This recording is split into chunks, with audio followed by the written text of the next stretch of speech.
বেহালা থেকে এসেছে আজকে। কিরাম? হ্যাঁ, মনোজ। মনোজ খুব সুন্দর একটা পিসি সেটআপ নিচ্ছে। তো মনোজ এখানে একটা 32 ইঞ্চি কার্ভ ডিসপ্লে মনিটর ইউজ করছে, সঙ্গে সিপিইউ সেটআপ রেডি করলো আজকে মনোজ, যেটা 3050 গ্রাফিক্স কার্ড দিয়ে আছে, পুরোপুরি হাই এন্ড গেমিং পিসি। তো মনোজ কেমন লাগছে তোমার এই আমাদের যে পরিষেবা, আমাদের যে প্রাইসে দেওয়া আছে অ্যারাউন্ড 50,000 এর কাছাকাছি প্রাইসে, তাই তো? এটা পেলে কেমন লাগছে? ভালো লাগছে আমার। আচ্ছা আচ্ছা, আপনারা যদি বেশি নিতে চান বা খুব সুন্দর একটা কথা বলেছে মনোজ। যদি কেউ কম দামে ভালো গেমিং পিসি নিতে চান, দোকান প্রচুর আছে, শোরুম প্রচুর আছে, কিন্তু ইভেন কম্পিউটার্সের মধ্যে দেবো একটা gaming Mount with wireless charging. অনেকে আমাদের কাছে এটা বলছিল, রিকোয়ারমেন্ট ছিল যে দাদা ওয়্যার্ড এত সরঞ্জাম ভালো লাগে না আমাদের, এটা ওয়্যারলেস গেমিং সেটআপের ব্যবস্থা করো।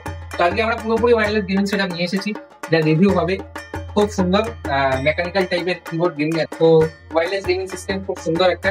এখন টেবিলের মধ্যে ছাদ সরঞ্জাম লাগবে না, এত তার লাগানোর দরকার নেই। ঠিক আছে, তো Manoj congratulation for your dream setup. তোমাদের বাবা মার সঙ্গে বসে আছেন এখানে, তো কেমন লাগছে? সত্যি এবার একদম সত্যি সত্যি বলে কেমন লাগছে? খুব ভালো। খুব ভালো লাগছে তো? Wow, so nice.